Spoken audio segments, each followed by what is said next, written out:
Kecerdasan seorang bayi itu akan mati kalau kita membunuh pertanyaan-pertanyaan kreatif mereka. Mama, kenapa telingaku dua bukan tiga? Hus, bodoh kamu. Itu membunuh masa depannya. Ajaklah anak-anak berbicara dan bercerita seperti cerita 1001 malam. Sehingga setiap malam cerita itu bisa disambung. Dan anak itu mempunyai mimpi yang indah dengan imajinasinya. Anak-anak itu rata-rata kehilangan kreativitasnya ketika sekolah masuk di taman kanak-kanak. Ketika mulai sekolah kreativitas mereka mati. Karena sekolah menggantikan kreativitas mereka dengan aturan yang baku. Tentu saja harus dijembatani bersama-sama.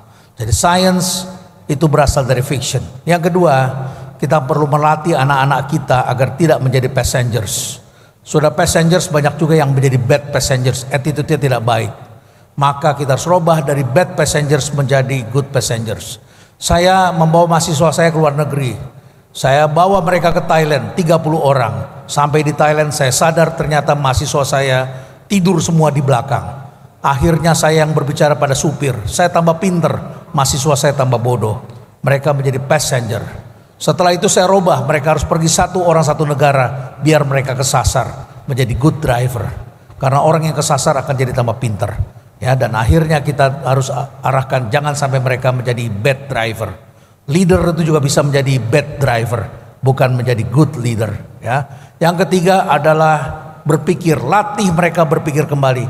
Banyak orang yang merasa sudah jadi sarjana, sudah berpikir, nyatanya tidak. Profesor yang terlibat dalam hoax juga banyak sekali, ya. Bahkan menyebarkan hoax tanpa melakukan pengujian. Faktanya di dunia ini hanya 2% manusia yang mau beratlah berpikir.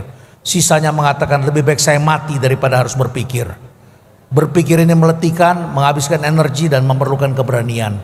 Ya, jadi saudara-saudara dituntut untuk kembali berpikir. Bangun kembali 5 kecerdasan untuk anak-anak kita. Yang pertama adalah menggunakan teknologi. Teknologi menjadi semakin dekat dengan kita.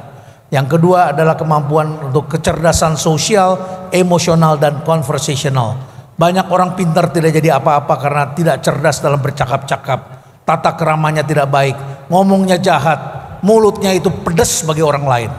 Orang yang pandai adalah orang yang rendah hati, orang yang conversationalnya adalah positif, membangkitkan orang lain.